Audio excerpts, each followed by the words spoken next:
ध्याये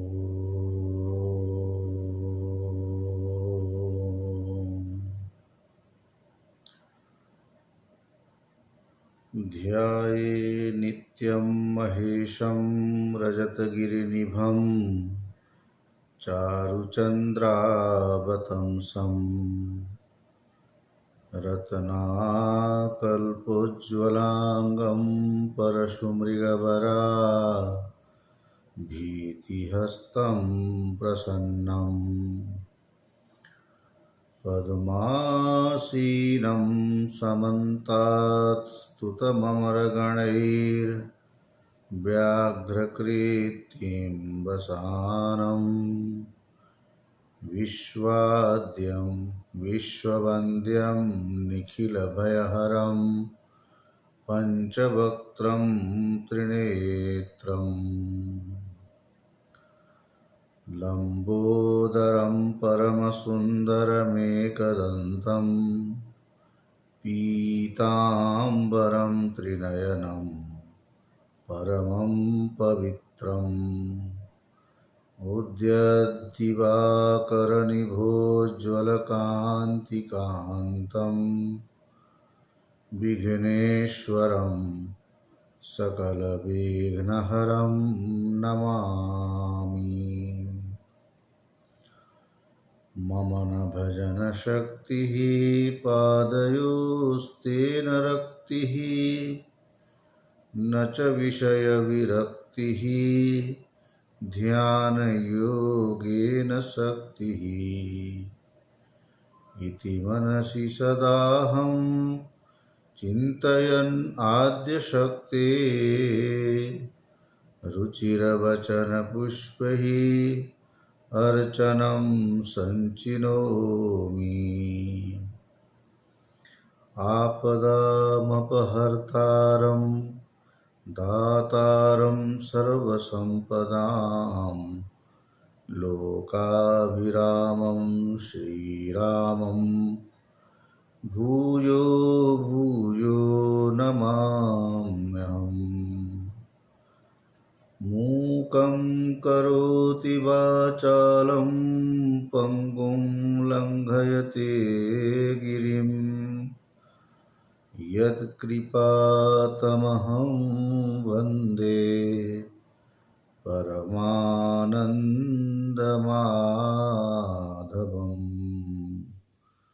परमानन्दमाधवम्।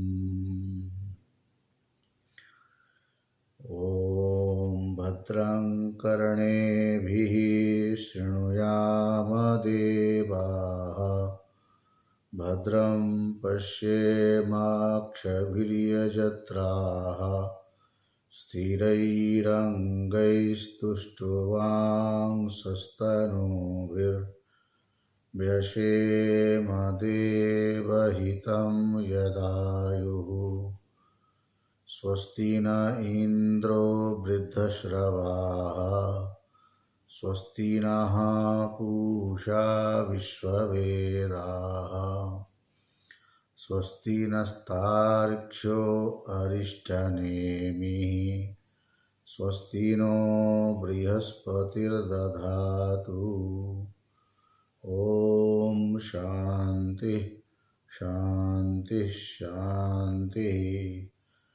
ॐ भद्रं नो अपि वातयमनः। ॐ शान्ति शान्ति शान्तिः।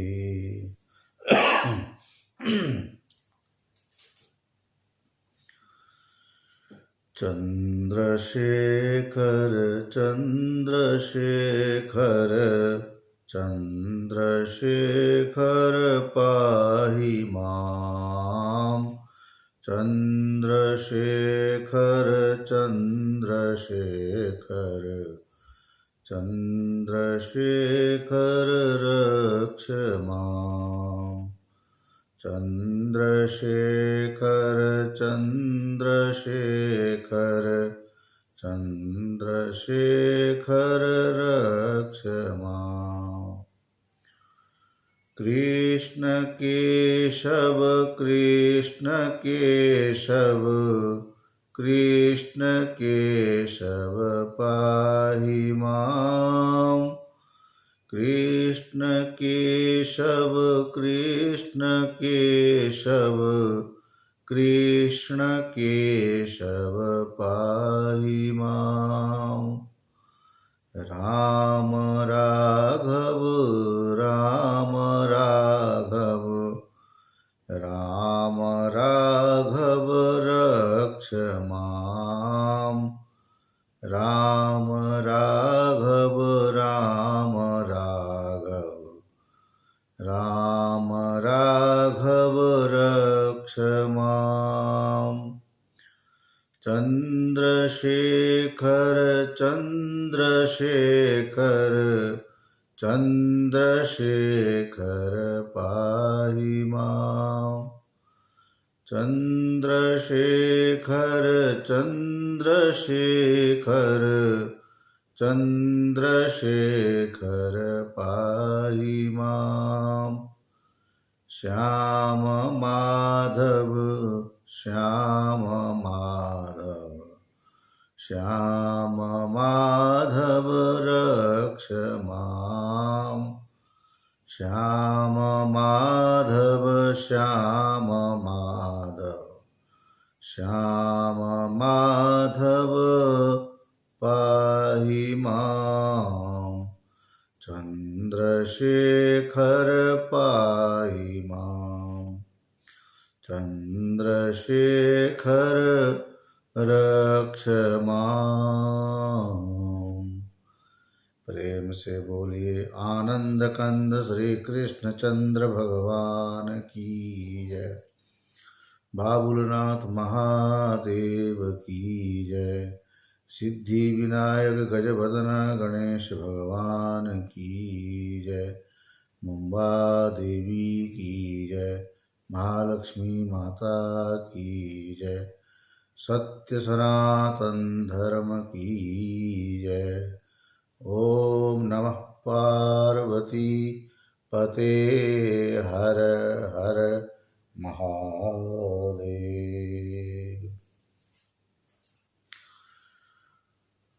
भगवान की कृपा से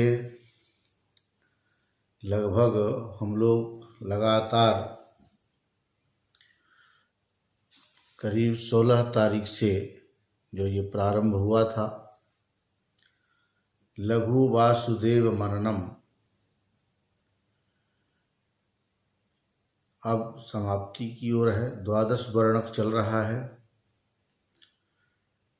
जब कभी भी स्वाध्याय प्रवचन प्रारंभ होता है तो उसका पिछला आप लोग शोक देखते हो ना टेलीविज़न में, तो पहले के कुछ एपिसोड दिखा देते हैं जिससे आपको पूर्व की बात स्मृति हो जाती है और उस कड़ी को जोड़ने में आपको आसानी हो जाती है। जिस आत्मा की अखंडार्थता बताने के लिए 3 प्रकार के परिच्छेदों का निषेध किया, जिसमें देश काल और वस्तु का परिच्छेद लागू नहीं होता, उसको आत्मा कहते हैं। इससे क्या मालूम पड़ा? आत्मा व्यापक है। ये तो आपने लघु वासुदेव मनन के अनुसार श्रवण किया। देश का मतलब बता दिया था स्थान।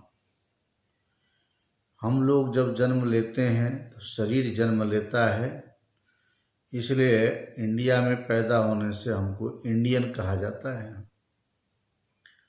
आत्मा न इंडियन है, न इंग्लैंड का इंग्लिश है, न कनेडियन है, न अफ्रीकन है, न जर्मन है, न फ्रेंच है, न स्पेनिश है।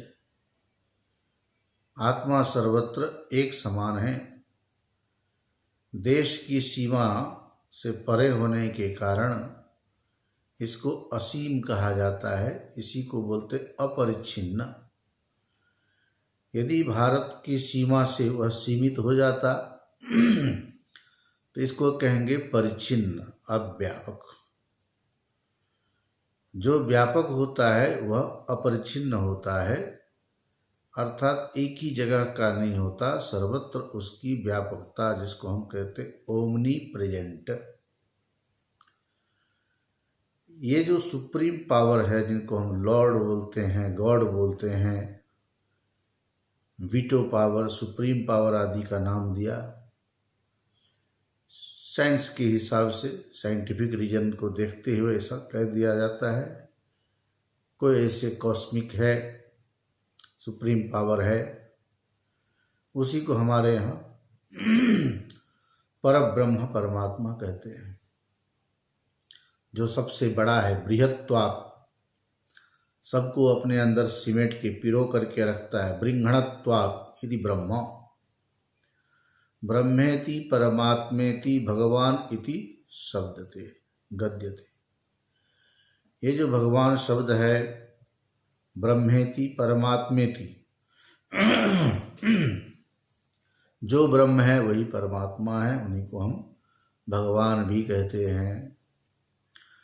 इधर कह दिया वो अल्लाह है, किसी ने कह दिया गॉड है वो सब एक ही परमात्मा का नाम। व्यक्ति विशेष नहीं हो सकता परमात्मा, वो तो असीम है, किसी सीमा में नहीं आ सकता। तो देश परिच्छेद का निषेध करके ये बता दिया कि आत्मा को भारत से बाहर विदेशों में जाने के लिए वीज़ा लेने की आवश्यकता नहीं है। लेकिन यह शरीर यदि भारत से दूसरे देश में प्रवेश करता है तो पास और पोर्ट को पास करने जा रहा है, बंदरगाह को पार करेगा, इसलिए उसमें जो रिकॉर्ड किया जाता है बैंक में हिसाब किताब, पासबुक, और ये हो गया पासपोर्ट, उसमें आपका सारा लेखा जोखा होता है। इसी प्रकार से काल परिच्छेद से रहित है आत्मा। हमारा जन्म जब हुआ वह काल अलग था, जीवन अभी चल रहा है ये काल अलग है, जिस दिन मरेंगे वो समय अलग आएगा। जन्म से पहले जो थे वो काल अलग था, पैदा होने के बाद जहाँ पैदा होंगे वो काल अलग होगा। इन तीनों कालों में भेद होने पर भी इसको जो देखने वाला है वह किसी काल विशेष से बधा हुआ नहीं है।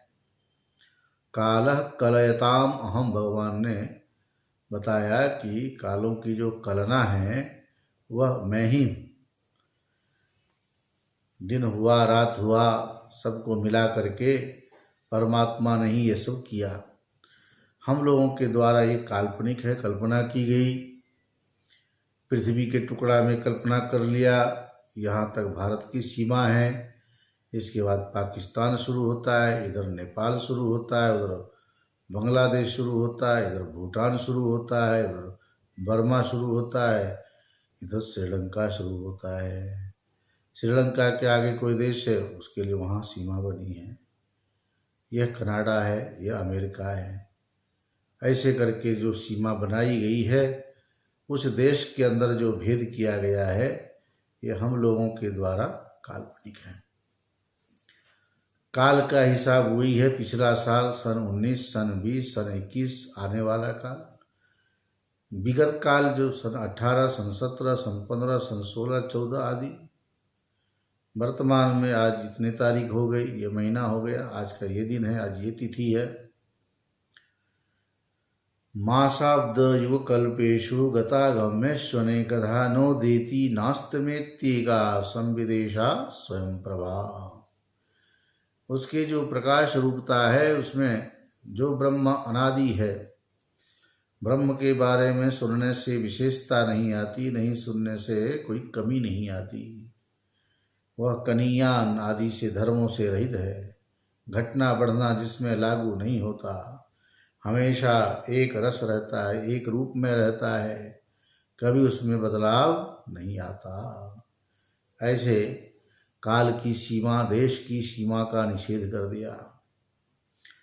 बीजस्यान्तरिवाङ्कुरो जगदिदं प्राङ्निर्विकल्पं पुनर्मायाकल्पितदेशकालकलना वैचित्र्यचित्रीकृतम् मायावीव विजृम्भयत्यविमहा योगी वयः स्वेच्छया तस्मै श्रीगुरुमूर्तये नम इदं श्रीदक्षिणामूर्तये। बीजस्य अन्तः इव अंकुरः। कुछ दिखाई नहीं देता और दिखने के बाद उसको हम नाम रूप के द्वारा व्यवहार का विषय बना लेते हैं। मिट्टी में ही षडरस छिपा हुआ है, मिट्टी से ही अनेक पात्र बन जाते हैं। ये हमें पूर्ण विश्वास है, पता है मिट्टी के अंदर ये सारी चीज़ें छिपी है और मिट्टी के अंदर से इनको हम प्रकट होते हुए देखते हैं। क्या विचित्र रचना है। एक कुम्हार के अंदर ऐसी योग्यता, कला कहाँ से आ गई कि मिट्टी को बढ़िया से रौंद के, लौंदा बना के, चक्की पे रख के और अलग अलग आकृति बना बना कर वह तैयार करता है। दिखाई तो नहीं दे रहा था, बीज के अंदर कुछ दिखाई नहीं देता, चाहे अंडे आदि की बात हो, चाहे फसल की बात हो, उसी में से अंकुर निकल कर, पौधा आदि निकल कर फल फ्रूट देने लगते हैं, अनाज मिलने लगता है। अंडे के अंदर की हिस्सा कुछ भी नहीं है, श्वेत और पीत हिस्सा दिखाई देता है, सफ़ेद और पीला, लेकिन उसको मुर्गी सेक सेक करके बच्चा पैदा कर देती है। ये जो भगवान की लीला है कितनी विचित्र है। इसलिए कहते हैं अहम बीज प्रदः पिता। ये जितने भी मनुष्य के अंदर जो बीज रूप है, पशु पक्षी आदि में जो है, पेड़ पौधों में जो हैं, वे सब के सब परमात्मा ही बीज रूप से प्रकट हुए। इसलिए मंत्रों में भी बीज मंत्र आता है जिसके अंदर अनंत शक्ति छिपी रहती है, इसलिए उसको बीज मंत्र कहा जाता है। बीजस्यान्तरिवांकुरो जगदिदं। जगत इदम, बीज के अंदर छिपे हुए पेड़ पौधे की तरह यह जगत भी जगत बनने से पहले निर्विकल्पक अवस्था में था। कोई वहाँ विकल्प था ही नहीं। परां निर्विकल्पम पुनर् माया कल्पित देश काल कलना। नदियाँ दिखाई दे रही है। नर्मदा का उद्गम कहाँ है तो हम अमरकंटक चले जाते हैं। कावेरी का उद्गम कहाँ है, कर्नाटक में बाघमंडल में चले जाते हैं। बाघमंडल इलाका बहुत सुंदर जगह है। अभी कुछ दिन पहले बाढ़ भी आ गई थी, जब कितने पहाड़ी पर ऊंचाई पे है, फिर भी वहाँ बाढ़ आए, बहुत लोगों का नुकसान भी हुआ। वहाँ हम गए थे, ब्राह्मण के घर में रुके, उनके पास देखा कॉफ़ी बनाने की मशीन, कॉफ़ी के दाने को कैसे पीसना, पैकिंग करना, बड़े सिंपल साधारण ब्राह्मण परिवार, और क्या प्रेम से भोजन आदि कराया। रात में हम लोग वहीं विश्राम किए, 3-4 लोग थे हम लोग, और दूसरे दिन फिर वहाँ से पास में ही तल कावेरी बाघमंडल में जाकर के दर्शन किया, स्नान किया।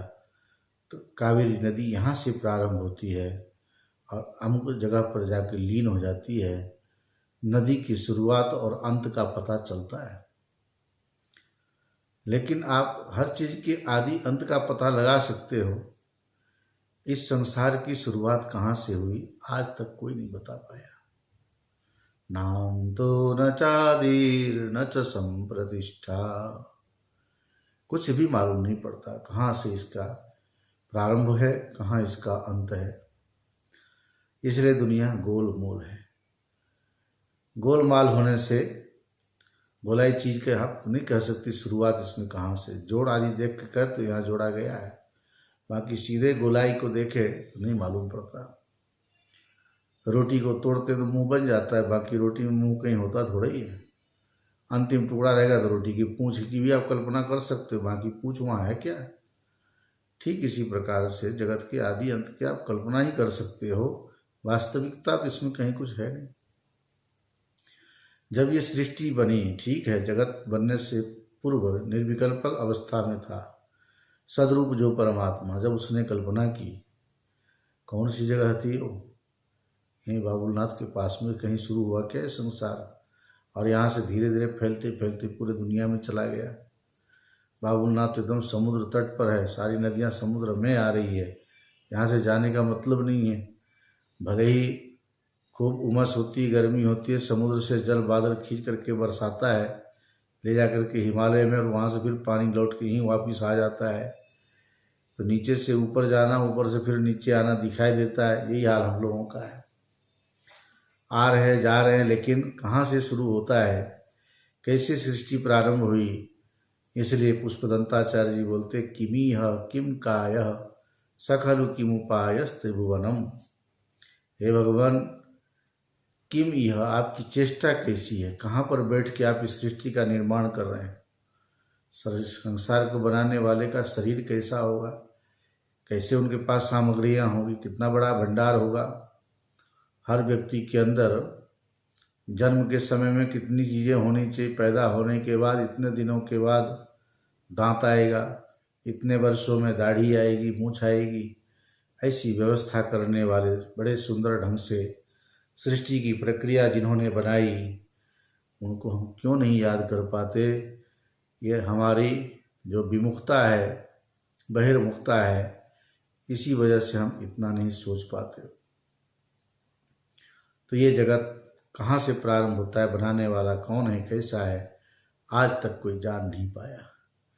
किमीह किम कायः सखलु किमुपायस त्रिभुवनम, क्या उपाय है उनके पास।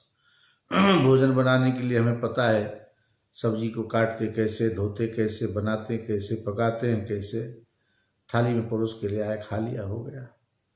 क्या उसी तरह से सृष्टि बनाने के लिए सब होता होगा। क्या गजब की चीज़ बनाई, क्या आधार होगा, कौन सी जगह है। इतना बड़ा संसार दिखाई दे रहा है। यदि नदी आदि उद्गम की तरह सृष्टि के उद्गम का स्थान पता चल जाए ना, देख लो अभी से वहाँ इतनी भीड़ लग जाएगी, ट्रेन प्लेन के किराए भी बढ़ जाएंगे, टिकट ही नहीं मिलेगा जल्दी। बड़ा इसको रहस्यमय बना के रखा, ये एक तरह से अपने आप में गुप्त बात है। सखलु किमुपायस त्रिभुवनम किमाधारो धाता, इसलिए वो जो सबको धारण करने वाला है आज तक नहीं दिखा। इसलिए हम लोग अपनी कल्पना से सोच लेते हैं।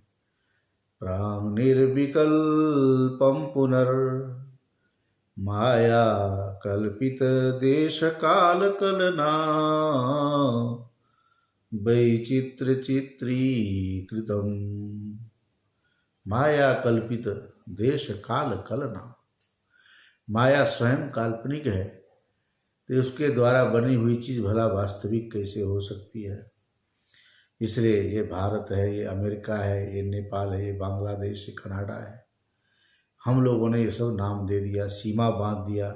इतना क्षेत्रफल इस देश में, इतने आबादी इस देश में, कुछ भी कहीं का नहीं है, हो केवल हम लोग कल्पना कर रहे हैं।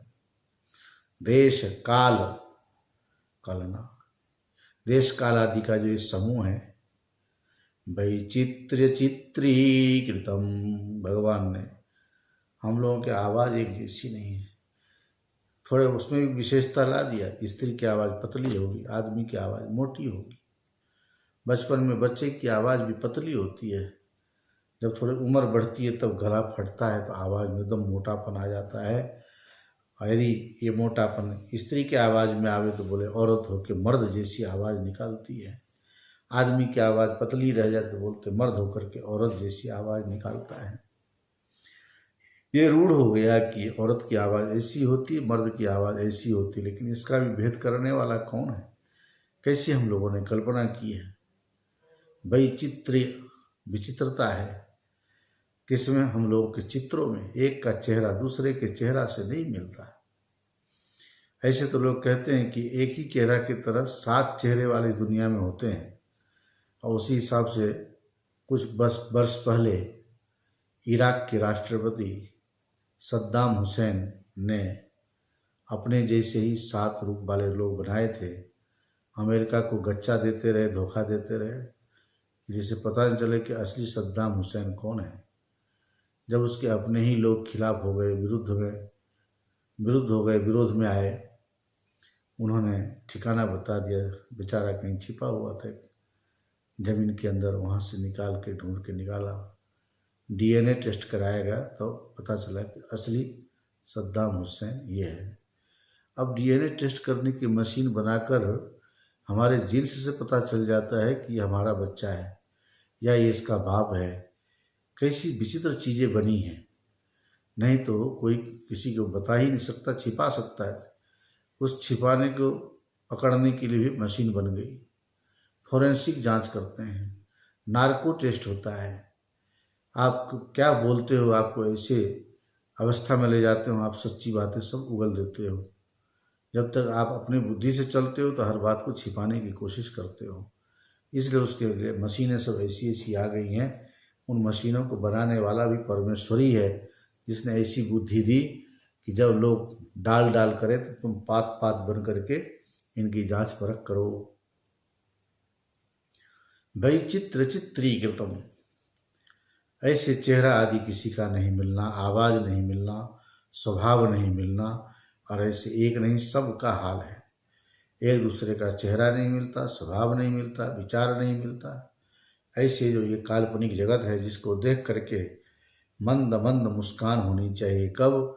जब आप उस आत्मा को जान लोगे अच्छी तरह से तब। वैचित्र चित्रीकृतम मायावीव विजृंभयत्यपि मायावी इव विजृंभयति। विजृंभित के मतलब मोहयति, कैसे करता है जादूगर? मायावी इव, जादूगर जैसे अपने सामने देखते ही देखते सभी के नज़र बंद कर देता है। हम लोगों को ऐसा लगता है कि सब कुछ ठीक ठीक दिखाई दे रहा है। कभी आप देखना, अभी हम आपको इशारा कर रहे हैं कि जादूगर हमारे दृष्टि को बांध देते हैं। जादूगर जब आएगा आपके सामने, आप मेरी बात याद रखना कि प्रेमपुरी के कथा में कथाकार ने बताया था कि जादूगर अपने सामने देखते ही देखते लोगों को नज़र बांध देते हैं। मैं नहीं बांधने में आऊँगा, मैं तो उन सब से हट करके और उस जादूगर की चालाकी को देखूंगा। लेकिन उसका कुछ ऐसा दायरा होता है, जहाँ तक लोग दिखाई देते हैं वहाँ तक अपने पूरे जादू को फैलाता है, जाल को फैलाता है। संसार में जो भी प्राणी आए हैं सब के ऊपर उस जादूगर का जाल ऐसा पड़ा हुआ है। हमें लगता है कि आप माया में पड़े हो, आपको लगता है कि मैं माया में पड़ा हूँ। आपको लगता है कि मैं बुद्धिमान हूँ, मुझे लगता है कि मैं बुद्धिमान हूँ। आपको लगता है कि मैं अच्छा हूँ, मुझे लगता है मैं अच्छा हूँ। सब लोग हमको अच्छा मानते हैं, हमारे बिना कोई काम नहीं चलेगा। ऐसे सब अपने अपने कल्पना के अनुसार ऐसा व्यवहार करते हैं। इसलिए कहते हैं मायावी इव, मायावी ऐन्द्रजालिक, ऐन्द्रजालिक बोलते हैं उसी को जो जादूगर होते हैं। अच्छी तरह से अपना खेल दिखाते हैं। कैसा खेल दिखाते हैं? दाढ़ी से दूध टपकाते हैं, 100 के नोट को 500 का नोट बना देते हैं। कभी आप विचार करते हो, जो आदमी 100 का 500 बना सकता है तो फिर वो 2-2 हज़ार के नोट बना के अपना सारा काम कर ले, औरों को ना दे, औरों को पता ना चले। कम से कम दुकान आदि में सामान खरीदने जाता है, जितने मर्जी सामान खरीदे, जादूगर है, नोट बनाता जाए, देता जाए। एक उसका भी एक मंत्र शक्ति का ऐसा प्रयोग होता है, जिस समय में वह मैं जादूगर हूँ, जब तक ये अभिमान ना आए तब तक वो जादू का खेल नहीं दिखा सकता। इसलिए ईश्वर सत्य संकल्प है और हम लोग सभी खिलाड़ी हैं। हम लोगों के संकल्प में भी संदेह होता है। पहले संकल्प करते हैं तो गलत होता है, और अच्छा भी सोच लिया तो मन में संदेह रहता है कि होगा या नहीं होगा। ईश्वर के संकल्प सत्य होने के कारण ही ये संसार बड़े सुव्यवस्थित ढंग से चल रहा है। हम लोग सोचते ऐसा होगा तो ऐसा हो जाएगा, कभी कभी डरते हैं। अब यहाँ हरिद्वार की बात है, मुझे महात्मा जी की बात याद आती है। बोले स्वामी जी, हरिद्वार में मेरी भी इच्छा है कुटिया बनाने की। हमने कहा अच्छी बात है। बोले आप कहीं जगह का पता करवाना। हमने कहा करवा लेंगे। थोड़ी देर में फिर बोलते हैं बड़े सीरियस होकर के, स्वामी जी अभी जगह नहीं देखेंगे। हमने कहा अब क्या हुआ? थोड़ा मेरा मन में विचार आया है कि ये जो टिहरी बांध बना है ना, डैम, पानी भरता जा रहा है, भरता जा रहा है, खुदा न खास्ता कभी न कभी ये डैम तो टूटेगा ही। और सुना है जब ये टूटेगा तो इसके पानी का प्रभाव दिल्ली तक पड़ेगा। हरिद्वार ऋषिकेश का तो आता पता भी नहीं चलेगा कहाँ गया।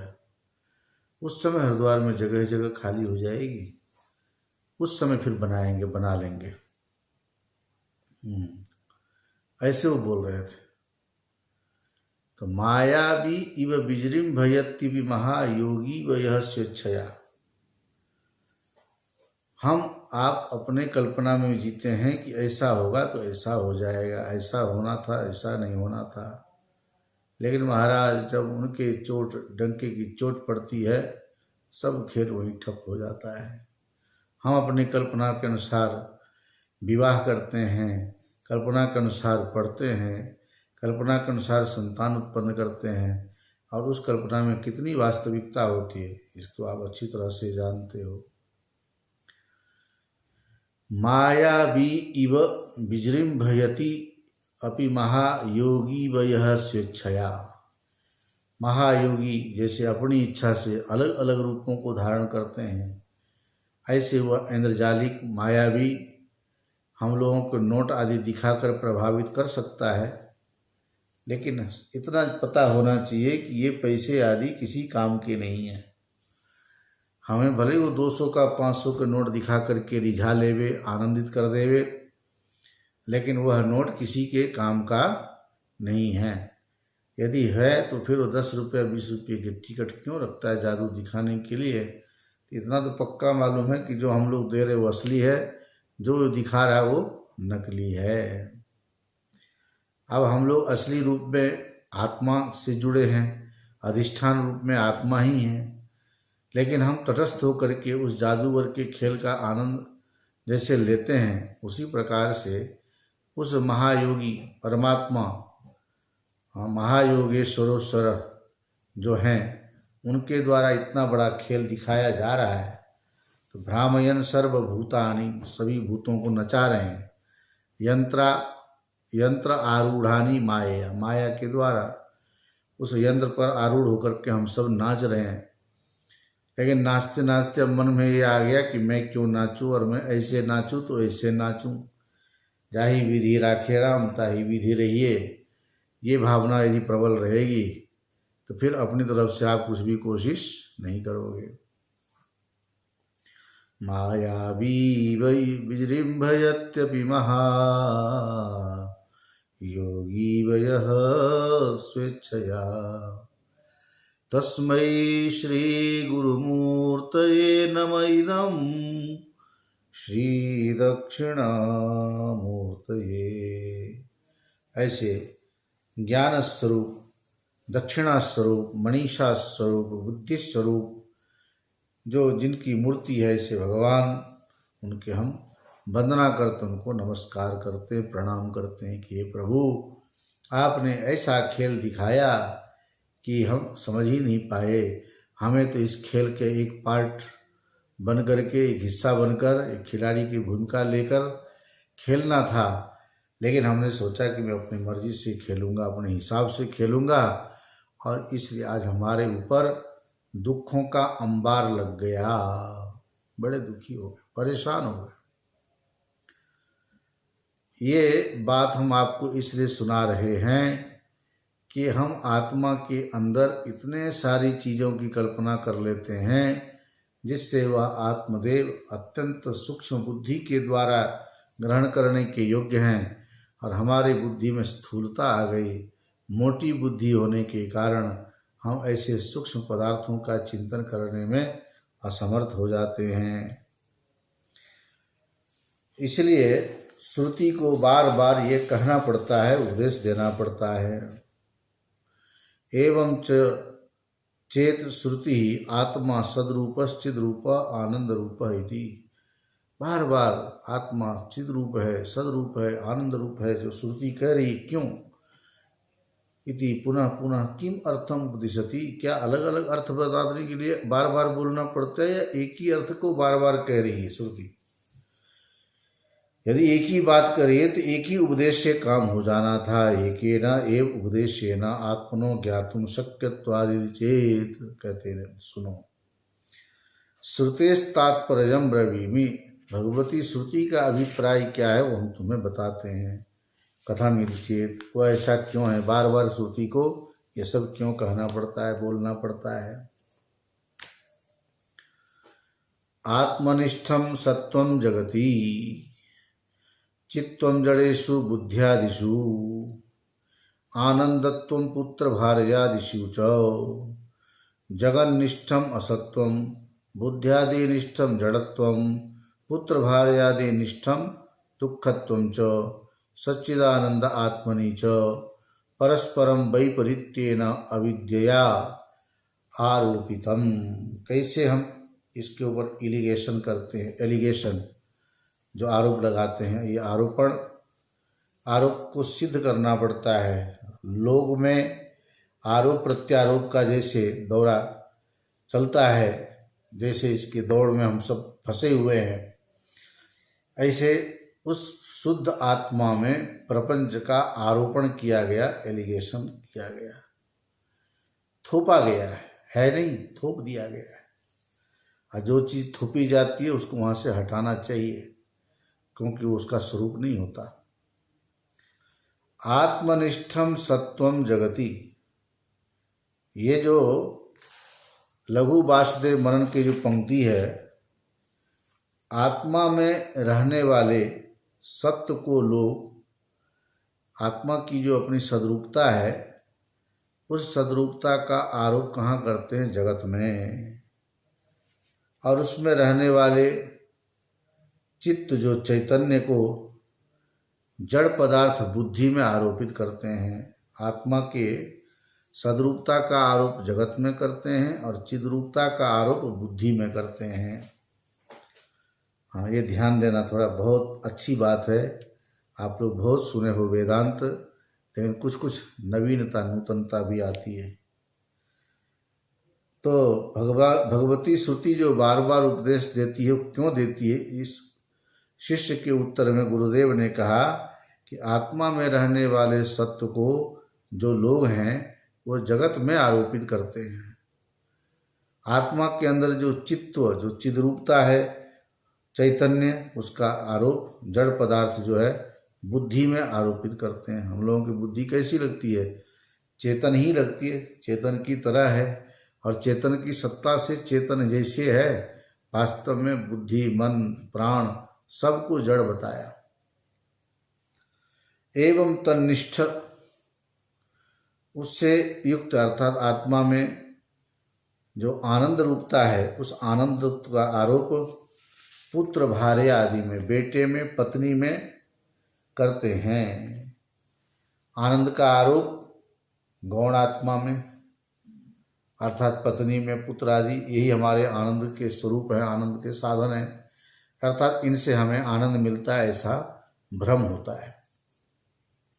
बुद्धि जो एकदम जड़ है, उसमें चेतन का भ्रम हो जाता है, बुद्धि चैतन्य की तरह लगने लगती है। जो जगत सर्वथा असत्य है, आत्मा की सद्रूपता का आरोपण जगत में किया जाता है। तो असत्य में सत्यत्व बुद्धि, जड़ में चेतनत्व बुद्धि, और अपने आनंद का आरोप किसी अन्य वस्तु में कर देना, ये जो बुद्धि है, ये सब के सब भ्रम का स्वरूप है। आत्मनिष्ठम सत्यम जगति, आत्मा में रहने वाले, आत्मा में जिसकी स्थिति है उसका आरोप हमने कर दिया जगत में। यदि आत्मा में ही रहता तो बात बन जाती।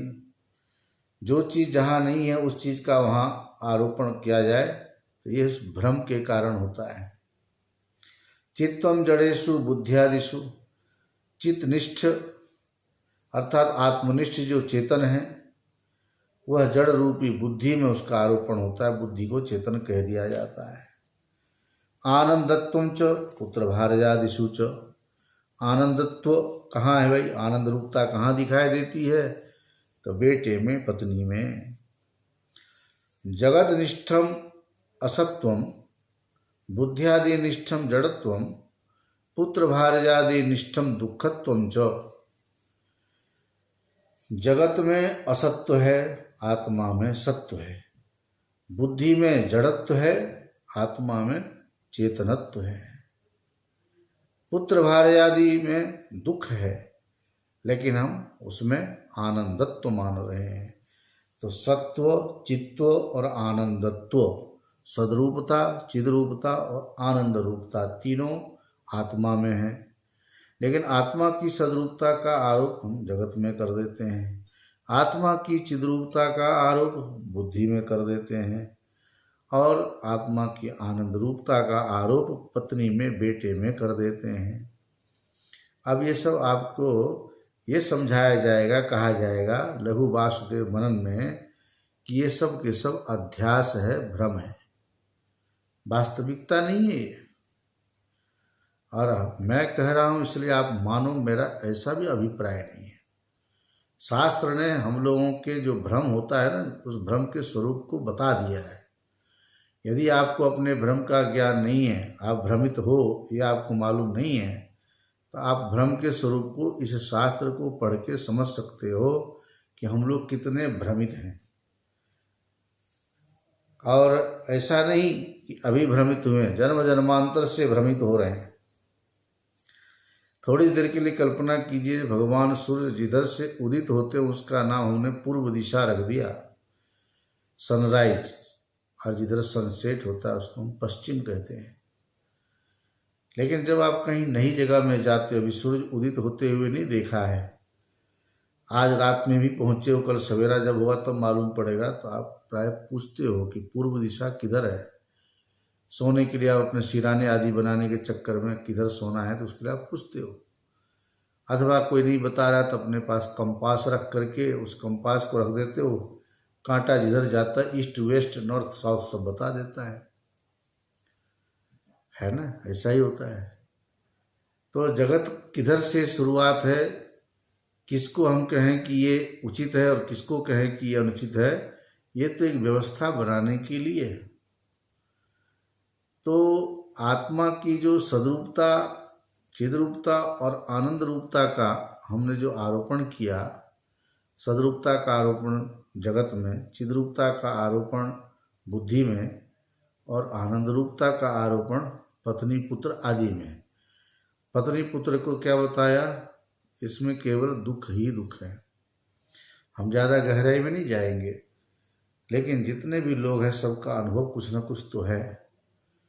हमने जो कुछ भी किया है सुख पाने के लिए किया है, लेकिन मिला है हमको दुख ही दुख।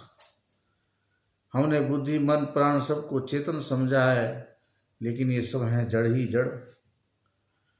जगत को हमने हमेशा सत्य माना है, लेकिन यहाँ असत्य के सिवाय कुछ भी नहीं है। ऐसे जगन्निष्ठ असत्य को सत्य समझना, आत्मा के धर्म का आरोपण कर लेना, बुद्धि आदि जड़ को चेतन समझ लेना, अर्थात उस चिद रूपता का आरोपण बुद्धि में कर लेना, पत्नी पुत्र आदि को सुख स्वरूप समझना, जो है वास्तव में दुख स्वरूप। ऐसे आत्मा का जो धर्म आनंद है, उसका आरोपण हम इसमें कर लेते हैं। सच्चिदानंद आत्मनि च परस्परम वैपरीत्येन अविद्या आरोपितम, यही इतरेतरा विवेकेन, विवेकाग्रह निबंधनों पूर्वक भ्रम। विवेक का यहाँ पर अग्रहण हो गया। आत्मा और अनात्मा का विवेक का ग्रहण होना ही अध्यास की निवृत्ति है। जब तक आत्मा और अनात्मा के मिश्रण का ज्ञान नहीं है, विवेक का अग्रहण है, तब तक वह भ्रम कहलाता है, उसी को अध्यास कहा जाता है। यहाँ पर भी परस्पर जड़ और चेतन, सत्व और असत्व, दुख और आनंद का मिश्रण हो गया, घालमेल हो गया अविवेक के कारण। अतः सर्वम जगत सत्यम, जो जगत असत्य है, उस सत्य आत्मा के धर्म का आरोपण करने से असत्य होते हुए भी सत्य की तरह लग रहा है। अतः सर्वम जगत सत्यम, बुद्धियादयश्चेतना, बुद्धि आदि हमें चेतन वाले लग रहे हैं। क्यों? चेतन का आरोपण हो गया बुद्धि आदि जड़ पदार्थों में। और पुत्र पत्नी आदि हमें आनंद रूप दिखाई देने लगे, क्योंकि उस आनंद आत्मा की जो आनंद रूपता है उसका आरोपण पुत्र और पत्नी में कर दिया। अहम नश्वरः अहम जड़ः अहम दुखी इति च परिभ्रमन्ति। नश्वर का मतलब है कि मैं नष्ट होने वाला हूँ। अरे आत्मा सद्रूप है, उसका कभी विनाश कैसे हो सकता है? लेकिन जब हम भ्रमित होते हैं, कई बार लोग बड़े बुद्धिमत्ता से बात करते लेकिन बड़े बेवकूफ़ होते हैं। ज़्यादा होशियारी दिखाने की ज़रूरत नहीं है। हाँ हाँ हाँ, हम तो कुछ है ही नहीं, नहीं हो तो सबको पता है, फिर क्यों कह रहे हो? जब आप बोलते हो कि मैं कुछ नहीं हूँ, उस समय वो बोले हाँ आपने सही अपने आप को पहचाना, वास्तव में कुछ भी नहीं हो। बाहर से तो आप मुस्कुराते रहोगे, लेकिन अंदर से ऐसे जल जाओगे, ऐसे दुखी हो जाओगे कि अरे मैंने तो औपचारिकता के लिए बोला था कि मैं कुछ भी नहीं हूँ, इसने तो वास्तव में मान लिया। अरे भाई जब है नहीं, हमने वास्तव में माना हमने भी नहीं है, लेकिन जब आप ऐसे दिखाते हो तो आपके अभिमान को तोड़ने के लिए ऐसा, हाँ भगवान तो कर ही देते हैं, मनुष्य करे तो फिर ईर्ष्या हो जाती है, राग द्वेष हो जाता है। भगवान के सामने तो किसी की चलती नहीं। कोई दुखी होता है आप हंसते हो, लेकिन कभी इस बात की चिंता होती है हमें, आज जिनको देख के हम हंस रहे हैं, खुदा न खास्ता कल कहीं हमें भी ऐसा दिन तो नहीं देखना पड़ेगा, तब क्या करोगे? किसको मुंह दिखाओगे? क्या कहोगे? हाँ, तब अपने किए पर पछतावा होता है। हमने सबकी हंसी उड़ाई, इसलिए आज मुझे भी ऐसा दिन देखना पड़ रहा है। यदि उस समय हमने ऐसा नहीं किया होता तो आज शायद हमें भी ऐसा दिन देखना नहीं पड़ता। ऐसा होता है ना। तो कहने का मतलब है, किसी चीज को लेकर के ऐसे अपने आप में भ्रम मत पालो। असत्य को सत्य समझने के कारण ही अब क्या कह रहे हो? अहम नश्वरः, मैं नष्ट होने वाला हूँ, मेरा स्वरूप विनाशी है, मैं अब कहीं भी का भी रहने वाला नहीं हूँ। हाँ, मुझे तो क्या कर दिया? बर्बाद कर दिया। अहम नश्वरः अहम जड़ः, बुद्धि के अंदर जो चेतन का आरोपण हुआ, और उसके बिना यदि देखें भ्रम के कारण, तो क्या बोलते हैं? मैं तो जड़ हूँ। जब मैं जड़ होता तो जड़ तो बुद्धि है जिसको कुछ पता ही नहीं है। वो चेतना के संपर्क में आने से बुद्धि भी चेतन की तरह हो जाती है। अहम दुखी, आप आनंद स्वरूप है, फिर आप आरोपण करके पत्नी पुत्र के अंदर जो दुख रूपी धर्म है उसका आरोपण आपने अपने में कर लिया। सत्यानृत्य मिथुनीकृत्य अहमिदम मम इदम इति नैसर्गिको यम लोक व्यवहार। सत्य और अनृत्य, झूठ और सत्य दोनों मिल करके ही ये सारा संसार व्यवहार में है, व्यवहार रूप है। अहम दुखी इति च परिभ्रमन्ति, इस प्रकार से भ्रम हो जाता है। असत्य को सत्य मानने के कारण, जड़ को चेतन मानने के कारण, दुख को सुख रूप मानने के कारण, ऐसी मान्यता वाले लोग परिभ्रमन्ति, भटकते रहते हैं, भ्रमण करते रहते हैं। एतद् भ्रांति निवृत्तये मातृभूता श्रुतिर जीवान प्रति उपदिशति। उन जीवों के प्रति भगवती श्रुति उपदेश दे रही है। क्या? वेदांत सिद्धांत निरुक्तिरेषा ब्रह्मैव जीवः सकलं जगच्च अखंड रूप स्थितिरेव मोक्षो ब्रह्मा द्वितीये श्रुतयः प्रमाणम्।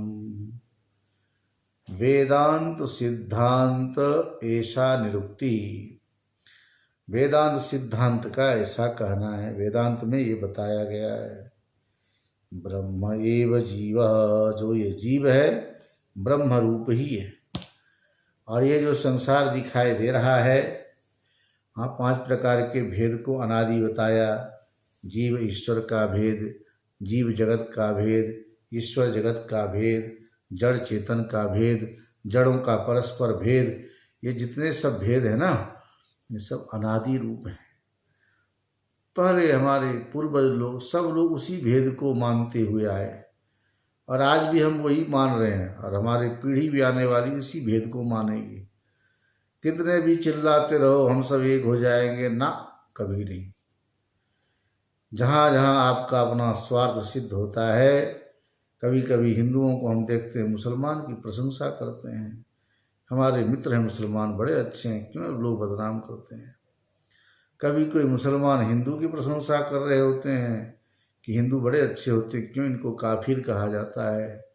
लेकिन याद रखना, ये दोनों एक दूसरे की प्रशंसा जो कर रहे हैं केवल स्वार्थ के कारण, अंदर से इनको भी पता है जैसे हमारे लोगों को सताया जा रहा है उसमें हम भी आते हैं, हमारे द्वारा जिन लोगों को सताया जा रहा है उसमें वे लोग भी आते हैं। इतना यदि समझ में आ जाए तो बात बन जाएगी।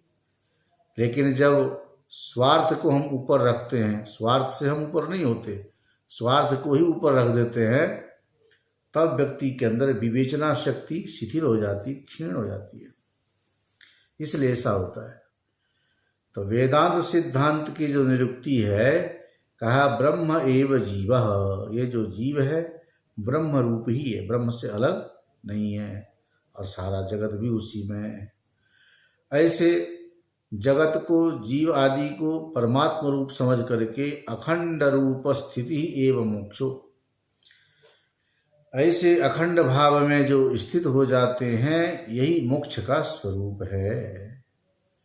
अखंड रूप स्थिति रेव मोक्षो ब्रह्म अद्वितीय, वह जो ब्रह्म है अद्वितीय है, अद्वैत रूप है, उसके सिवाय कोई दूसरी चीज है ही नहीं। ऐसी जब आपकी आस्था दृढ़ हो जाती है तब जाकर के उस अद्वैत ज्ञान की जो निष्ठा है वह दिखाई देती है। उसकी जो ऐसी परिपक्व अवस्था है तब कहते हैं कि ये बड़े आनंद में रहते हैं, इनकी बड़ी मस्ती है। उस मस्ती का कारण ये है कि अब सबको अपने में देखना और अपने को सब में देखना, फिर जाकर के वहाँ पर ततो न बीजगुप्सते, फिर किसी प्रकार की बीजगुप्सा का मतलब होता है घृणा नहीं होती, कोई घृणास्पद है ही नहीं, क्योंकि अभेद भाव निश्चित हो गया। अभी अभेद भाव निश्चित नहीं है, इसलिए बीजगुप्सा आदि होती हुई दिखाई देती है। एक दूसरे से हम घृणा का भाव रखते हैं, राग द्वेष से ग्रस्त होते हैं, जिसकी वजह से अभी हमारे अंदर अद्वैत भाव निष्ठा, अद्वैत भाव की दृढ़ता नहीं हो पाती। अखंड रूप स्थिति एवं मोक्षो ब्रह्माद्वितीय श्रुतय प्रमाणम, भगवती श्रुति सबकी माँ है, सबका कल्याण करने वाली है, उसके बिना हमारी कोई गति नहीं।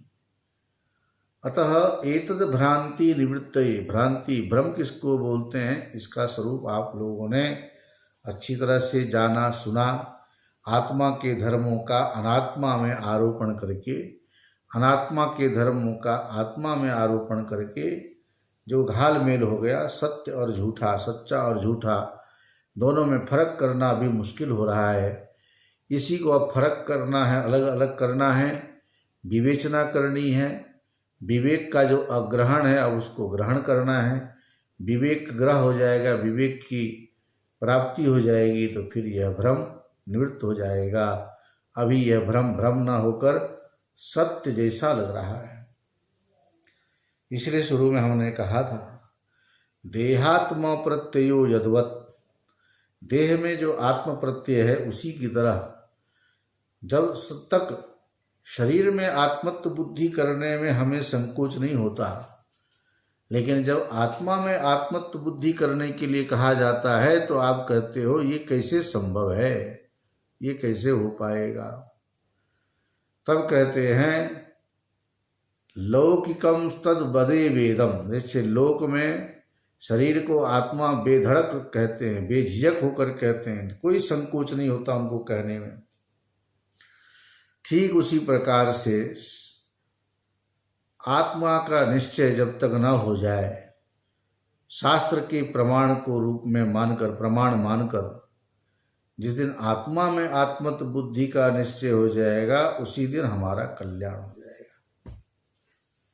अभी कल्याण ना होने में जो कारण है, शरीर में आत्मत्व बुद्धि करने में शर्म नहीं आती, शरीर को आत्मा मानने में हमें कोई आपत्ति नहीं है, लेकिन जब आत्मा को आत्मा के रूप में जानने के लिए कहा जाता है तो ये क्या चीज़ है, ये कैसे होता है, ये तो हाँ बाबा लोग कर सकते हैं, महात्मा लोग कर सकते हैं, सन्यासियों का काम है, हम तो गृहस्थी हैं, हमारे पास इतना समय कहाँ है, हम कैसे कर सकते हैं, ब्ला ब्ला ब्ला ब्ला करते रहते हैं बिना मतलब के। अरे इतने बोलने सोचने की ज़रूरत नहीं है, सीधी सीधी बात करो। तो श्रुति का जैसा कार्य है और हम लोगों को ये पहले जानना पड़ेगा, आरोप क्या होता है तभी अपवाद होगा, भ्रम क्या है तभी उसका निवारण होगा, अध्यास की निवृत्ति करनी है उससे पहले अध्यास का स्वरूप क्या है वो जानना जरूरी होता है। अतः भ्रांति का स्वरूप बता दिया कि किस प्रकार से आत्मा और अनात्मा का मिश्रीकरण होकर दोनों का मिल जाने से ही अभी तक ये भ्रम बना हुआ है। एतद भ्रांति निवृत्त है, उस आत्मा और अनात्मा के ग्रंथि को सुलझाना है, और वह सुलझाने की क्षमता यदि केवल है तो वह भगवती श्रुति में है। भारत में जैसे हमारी कोई समस्या बहुत उलझती है तो सीबीआई हमें याद आती है, उसी प्रकार से संसार रूपी अनात्मा से आत्मा की जो ये उलझन है, इसकी सुलझन तो श्रुति के शरण में जाने से होने वाली है और कोई दूसरा उपाय नहीं है। मातृभूता, माँ के समान ही भगवती श्रुति और जीव हम उनके संतान हैं। ऐसे जीव रूपी संतान के ऊपर प्रति उपदिशति, बार बार श्रुति को ये कहना पड़ता है। जैसे कि शंका की थी कि श्रुति को ऐसे क्यों कहना पड़ता है, जब आत्मा सच्चिदानंद रूप एक बार मालूम पड़ गया तो अनेक बार बोलने से क्या अनेक अर्थ होते हैं, एक ही अर्थ होते हैं।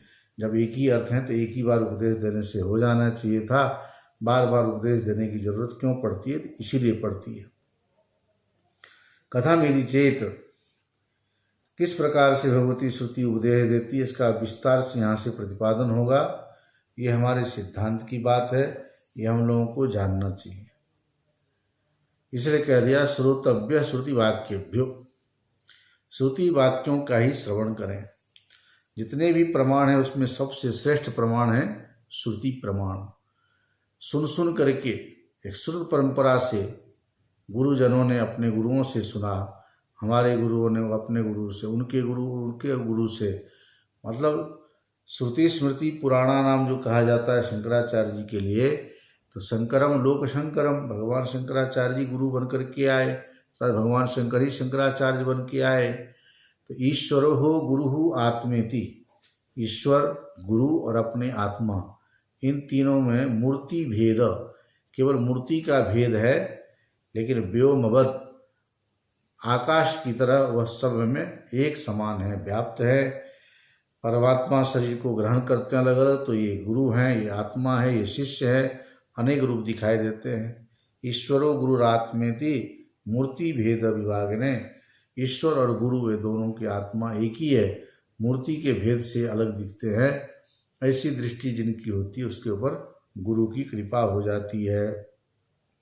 ऐसे सबकी गुरु यदि कोई है तो साक्षात भगवती श्रुति हैं।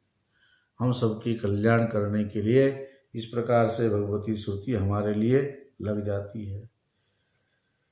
एतद् भ्रांति निवृत्तये मातृभूता श्रुतिर्जीवान् प्रति उपदिशति कथम इति चेत, हे जीवाः यूयं सच्चिदानंद रूपा एव इति बोधनार्थम, तुम लोग जो है सच्चिदानंद स्वरूप ही हो, इसी बात को बताने के लिए श्रुति बार बार हम सबको उपदेश देती है। अतः उस श्रुति के उपदेश का क्या स्वरूप है इसका विचार अगले सत्र में करेंगे। श्रीमन नारायण नारायण नारायण, भजमन नारायण नारायण नारायण, लक्ष्मी नारायण नारायण नारायण, श्रीमन नारायण नारायण नारायण, गोविंद नारायण नारायण माधव नारायण नारायण नारायण भजमन नारायण नारायण नारायण गोविंद नारायण नारायण नारायण। ओम पूर्णमदः पूर्णमिदं पूर्णात् पूर्णमुदच्यते पूर्णस्य पूर्णमादाय पूर्णमेवावशिष्यते। ओम शांति शांति शांति। शंकरं शंकराचार्यं केशवं बादरायणं सूत्रभाष्यकृतो वन्दे भगवन्तो पुनः पुनः। ईश्वरो गुरुरात्मेति मूर्तिभेदविभागिने व्योमवद्व्याप्तदेहाय दक्षिणामूर्तये नमः। ओम शांति शांति शांति। सच्चिदानंद भगवान की जय।